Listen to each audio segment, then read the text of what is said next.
A lo largo de los siglos, el pan ha sido uno de los alimentos más apreciados por el ser humano, pero hasta llegar a su fabricación fue necesario un inmenso trabajo en el campo para obtener el trigo y la invención de una extraordinaria máquina que lo pudiese moler y convertir en harina.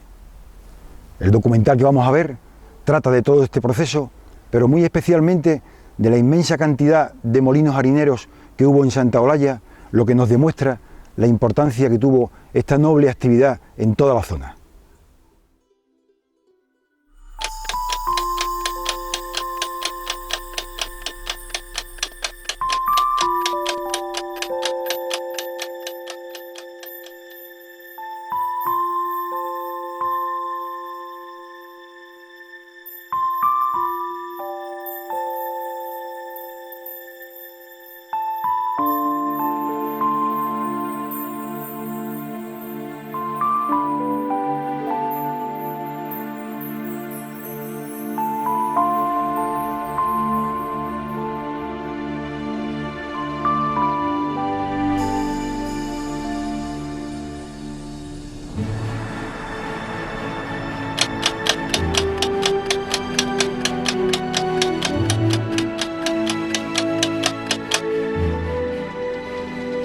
A lo largo de los siglos, moler trigo para hacer harina ha sido una de las actividades más importantes y cotidianas del ser humano, ya que la harina era el elemento base para hacer el pan y formaba a diario uno de los principales componentes de su alimentación.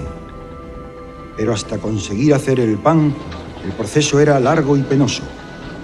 Después de la siembra y de ver crecer las espigas, cuando llegaba San Juan, se procedía a la siega, que era una de las tareas agrícolas más duras que existían por las condiciones tan adversas en las que se realizaba. Durante todo el día encorvado para ir cortando las espigas y bajo un calor abrasador típico de la época de siega. Una vez atadas las gavillas y cargadas en bestias o en carros, se trasladaban a la era, donde se sometían al proceso de trillado, proceso mediante el cual se separaba el grano de la espiga y de la paja.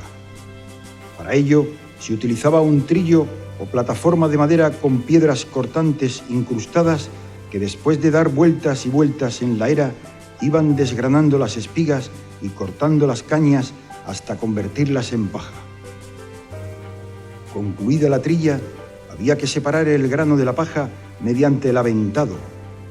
Todo lo trillado se iba lanzando al aire para que el viento o la brisa hicieran su labor de separación. Una vez limpio, el preciado montón de granos dorados estaba listo para ser introducido en los costales y llevado al molino. Obtener el grano de trigo limpio era un proceso largo y penoso que en otros tiempos ha requerido una inmensa mano de obra y un gran esfuerzo y trabajo. Se echaba mano 6 días y eso era muy duro. Hasta puestas eso, se comía los 4 garbanzos y otra vez. Y bastante duro que era eso porque es que todos los días segando. Y no se podía, vamos, apenas se podía descansar. Y se soltaba puestas eso y al otro día igual, y todos los días iguales. Y hasta puestas eso no había nada que hacer. En Santa Olalla, al igual que en la mayoría de los pueblos, se sembraban de trigo grandes trozos de terreno, especialmente en la zona conocida como Los Cuartones.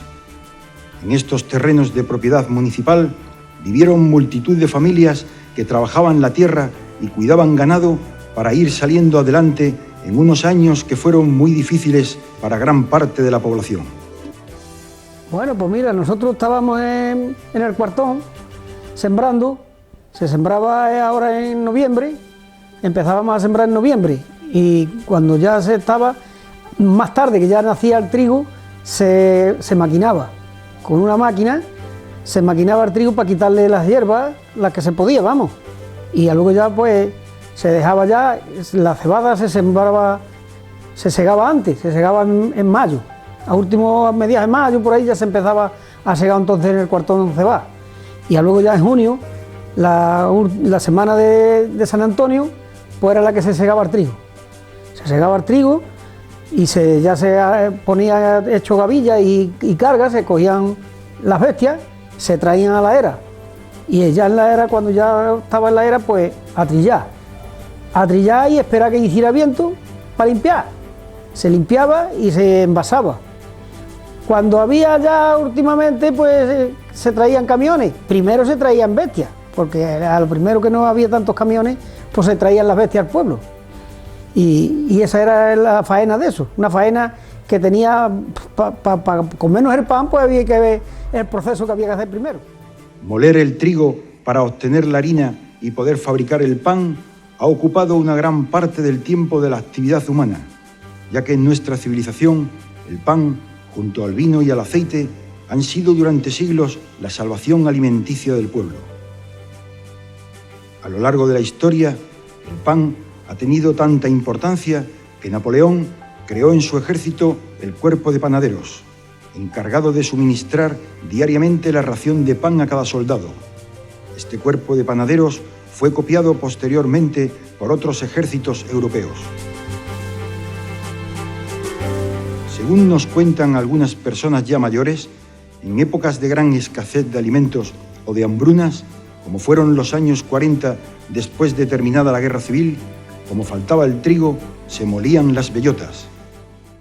Cuando se terminó la guerra vinieron muchos años con mucha hambre, pero yo le escuchaba a mi madre decir que hacía tortas de bellota, porque no había harina, no había aceite, no había de nada. Y hacía tortas de bellota que tostaba las bellotas y las molía en un molinillo. Y hacía la harina y luego en la piedra de la candela hacía las tortas de bellota con un papel de estraza. Y así hacía. Luego después hacía también café, que tostaba las bellotas un poco más y hacía el café, lo molía también en el molinillo y así lo hacía. Y luego después en los desagües del molino, pues también cogían con una cuchara y echaban en un recipiente para recoger aceite. Luego lo colaban con un trapo y ya dejaban que se asentara y así cogían el aceite, porque es que no había de nada. No había de nada.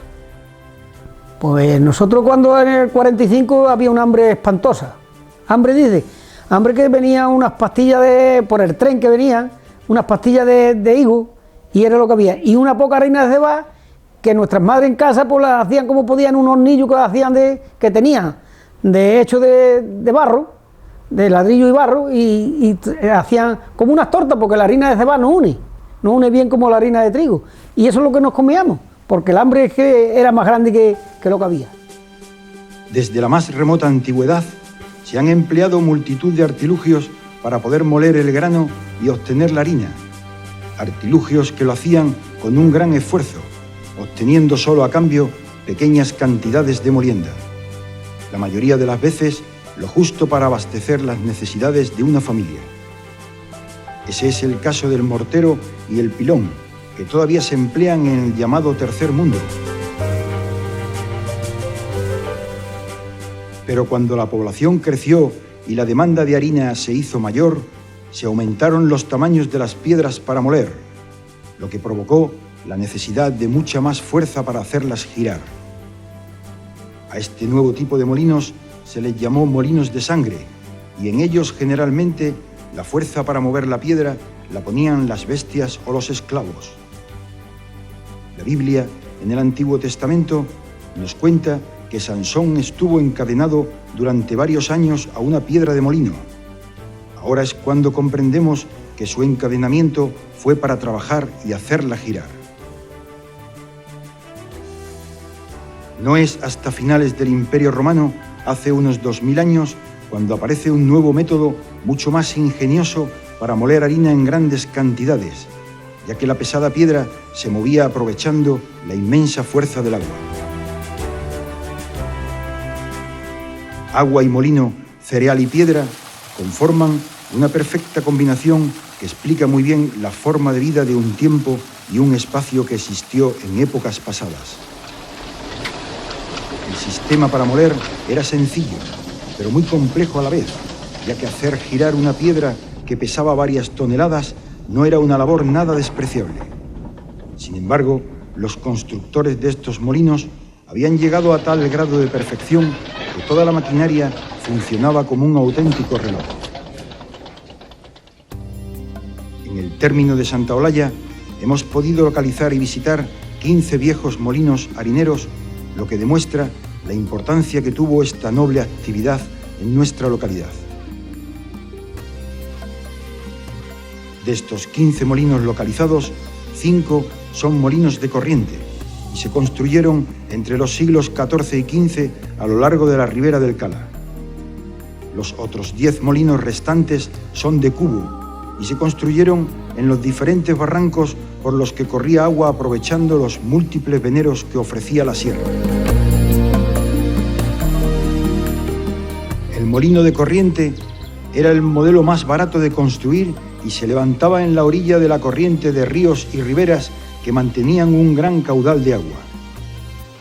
El agua se desviaba de su curso natural y se canalizaba hasta hacerla pasar por debajo del propio molino. Allí, en la misma alcoba del molino, el agua hacía girar una rueda de hierro con palas que daba vueltas y transmitía sus revoluciones a través de un eje a la piedra de moler. Para el perfecto funcionamiento del sistema era muy importante regular el caudal de agua que pasaba por el interior del molino. Y esto se hacía con una compuerta o trampilla de madera que, subiéndola o bajándola, aumentaba o disminuía el flujo de la corriente. Si hacemos un recorrido por la ribera del Cala, partiendo desde el puente de los 6 Ojos y seguimos el sentido de la corriente, comprobamos que no es fácil localizar al primero de estos 5 viejos molinos de harina que vamos buscando.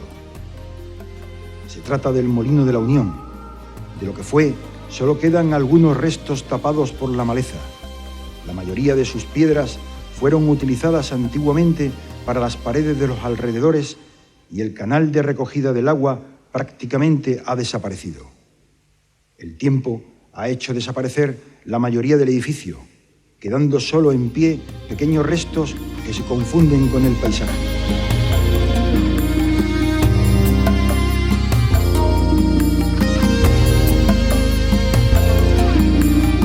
Seguimos bajando por la ribera y a no mucha distancia, en la propia base del Cerro de Santa Marta, avistamos el segundo molino.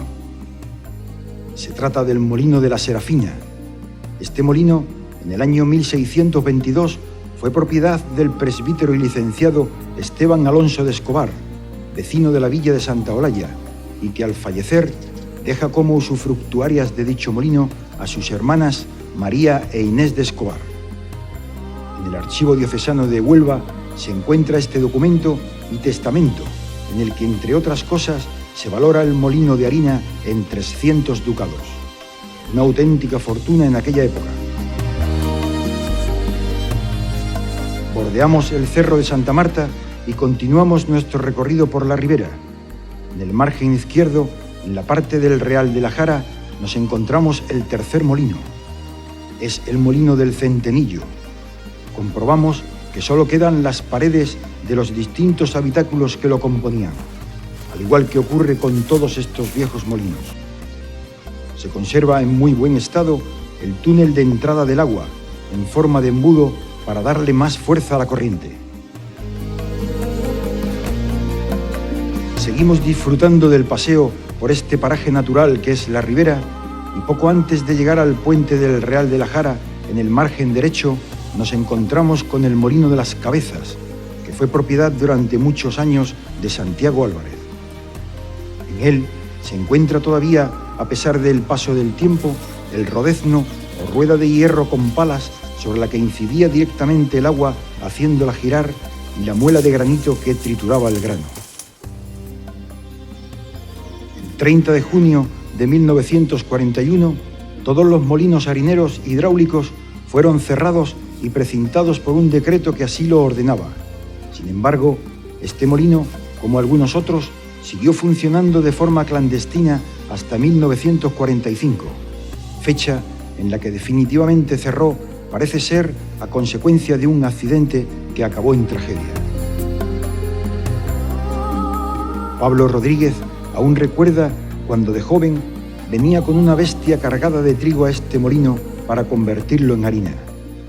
Este es el molino que cuando yo tenía unos 19 años venía a moler aquí trigo y lo tenía un Eusebio, el pato que le decían.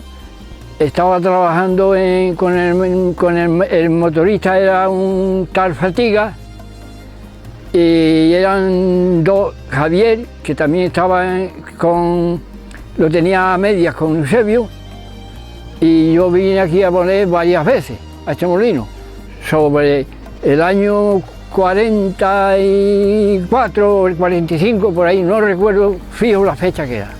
Que cuando yo venía a moler aquí a este molino, recuerdo que no se pagaba en dinero, se pagaba en una maquila que se llamaba un tanto por ciento de, si yo traía por ejemplo 100 kilos, pues con arreglo a los kilos que traía me cobraban un tanto por ciento. No recuerdo si era un 10 o era un 5, en fin, eso ya no lo recuerdo. Pero que dinero nada. Y por último, más abajo de la ermita de Santa Eulalia, pasando el charco de la Lana y antes de llegar a los Cuchillos de Correa, se encuentran también en el margen derecho los restos de lo que en su día fue el Molino de la Señora. Como todos los molinos que hemos visitado, se encuentra arruinado por la inclemencia del tiempo, el paso de los años y las crecidas de la ribera.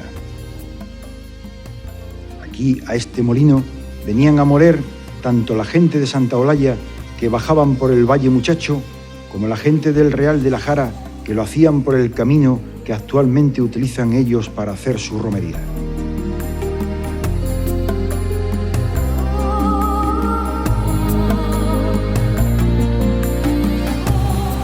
Este tipo de molino de corriente era capaz de mantener una gran producción de harina, ya que llegaba a moler entre 16 y 18 fanegas de trigo a la semana.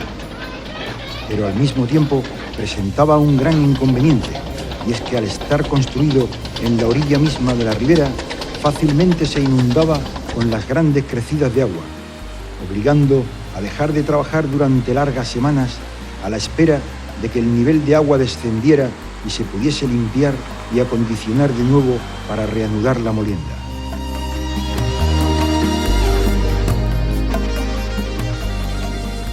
El otro tipo de molino harinero que se construyó en Santa Eulalia fue el denominado molino de cubo. Esta clase de molino se levantó en los barrancos, sobre todo en los barrancos que mantenían una permanente, aunque escasa, corriente de agua, al estar alimentados por algún venero. Estos molinos no necesitaban un gran caudal de agua porque su funcionamiento era distinto. Para ello, tenían una especie de torre hueca o cubo que se llenaba de agua a través de un pequeño canal que la recogía y conducía desde el propio barranco.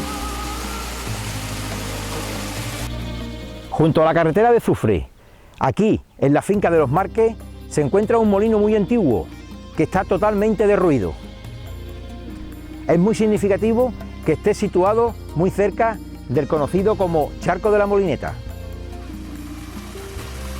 Este molino se alimentaba de agua del arroyo Limón, y a la vista de los restos podemos decir que se trataba de un molino pequeño, que podría moler entre 6 y 8 fanegas a la semana, ya que el cubo no alcanzaba los 4 metros de altura.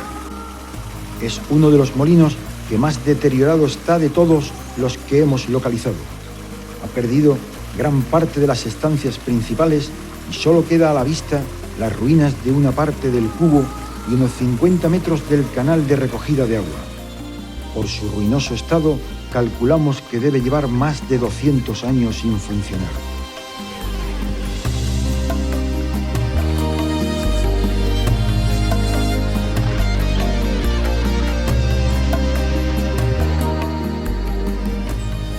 Otro molino de harina de este mismo tipo es el Molino del Pato, conocido así en su última época porque los últimos dueños que lo explotaron fueron los hermanos Eusebio y Basilio el Pato. Este molino se encuentra en el barranco de Perianes, próximo a la carretera de Zufre, en su margen derecho, y se alimentaba del agua del venero de los Jiménez en la propia sierra.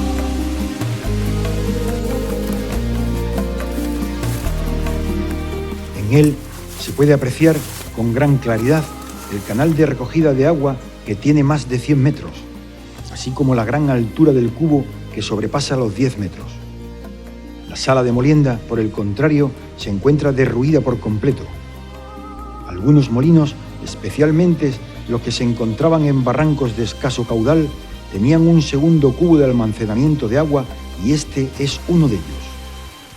Como se puede apreciar, existe una segunda torre para almacenar agua unos 40 metros antes del molino. A veces era necesario utilizar el agua de los dos cubos para no parar la molienda. El tercer molino de cubo se encuentra localizado en el barranco de San Pedro.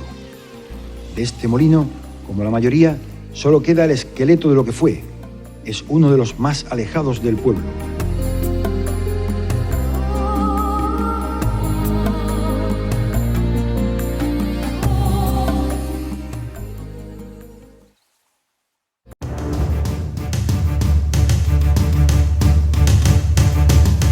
Pero la zona por excelencia dedicada a la producción de harina en Santa Olalla estuvo situada en Los Carrascales. Allí se encuentra el Barranco de los Cauces, popularmente conocido como Barranco de los Molinos. Por este barranco, antiguamente, corría agua casi permanentemente al alimentarse de varios veneros procedentes de la sierra.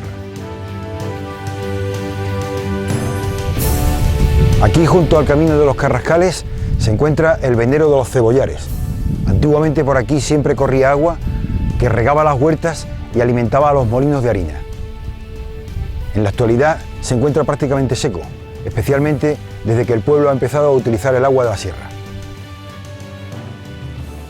Está documentada una famosa anécdota sobre este abundante venero, acaecida en 1895, cuando, siendo alcalde de Santa Olalla, don Fernando Grajera Zalamea, recibe la denuncia de los propietarios señores don Manuel Mestre Barrancas y don Ángel López Romero, acusando a don Antonio Luque, de la localidad de Zufre, de desviar intencionadamente el derrame natural del venero de los Cebollares, causando perjuicios a sus huertas en los Carrascales y a los molinos del barranco.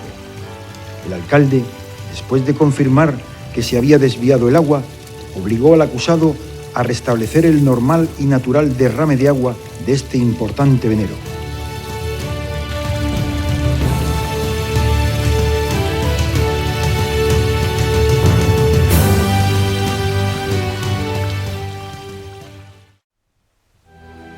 Si hacemos un recorrido a lo largo de este prolongado y abrupto barranco de los Molinos, nos vamos encontrando paulatinamente los restos de 7 molinos diferentes, uno seguido tras de otro, como si se tratara de una gigantesca cadena de producción dedicada a aprovechar de forma eficiente todo el agua que discurría corriente abajo.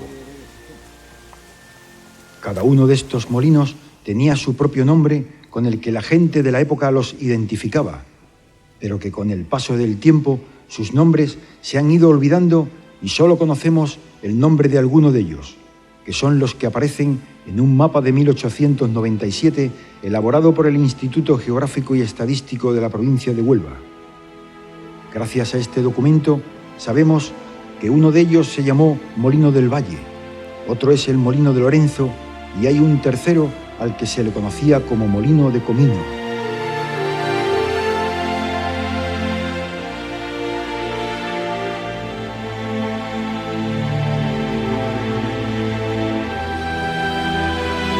Entre los 7 molinos de este impresionante barranco, hay uno que se hizo famoso en la época del contrabando.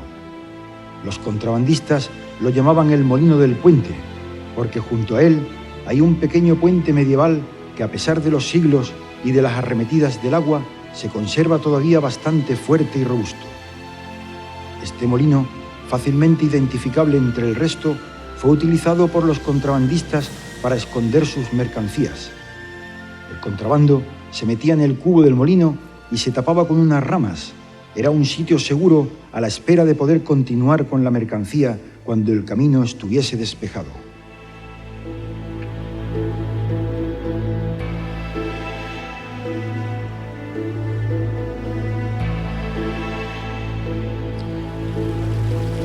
El Barranco de los Molinos es de una belleza especial. El paso del agua ha labrado en las piedras extrañas formas que, junto a la vegetación salvaje existente y las ruinas de tantos molinos encadenados uno tras de otro, conforman un paraje excepcional. Un paseo por el barranco de los Molinos nos transporta a otra época difícil de imaginar en la actualidad, donde el trasiego de bestias y de arrieros acarreando el trigo o recogiendo la harina, el ruido del paso del agua o el chirriar de una piedra contra otra triturando el cereal han quedado ya muy atrás en el tiempo.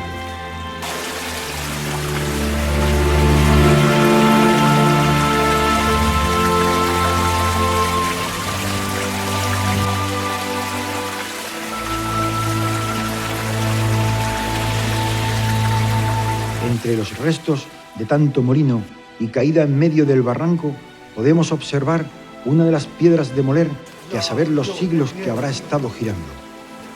La muela es de granito como la mayoría de estas piedras, ya que el granito es una roca muy adecuada para moler. No es blanda y por lo tanto no suelta mucho polvo en el desgaste, pero tampoco es excesivamente dura, lo que permite poder trabajarla con cierta comodidad. Casi con total seguridad podemos decir que todas estas muelas y piedras de molino fueron trabajadas en Santa Olalla. Nuestra población tiene mucho granito y estas piedras se labraban en las canteras más próximas, ya que su enorme peso dificultaba en aquellos tiempos su traslado.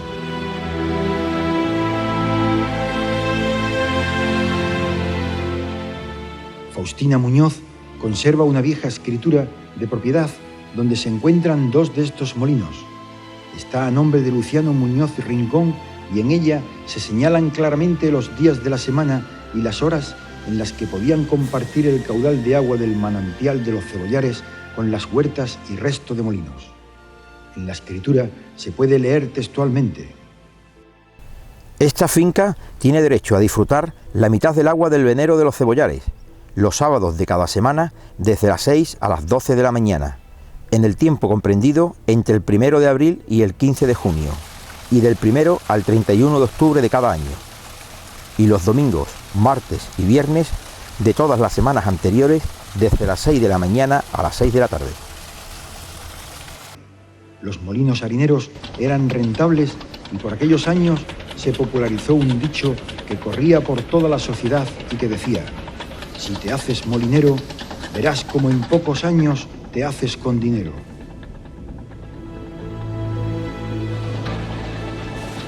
Antiguamente, y aprovechando la gran cantidad de caminos y veredas que existían, llegaban a nuestros molinos multitud de arrieros procedentes de muchos pueblos de los alrededores, que cargados con sus costales de grano, molían y se volvían con la carga transformada ya en harina.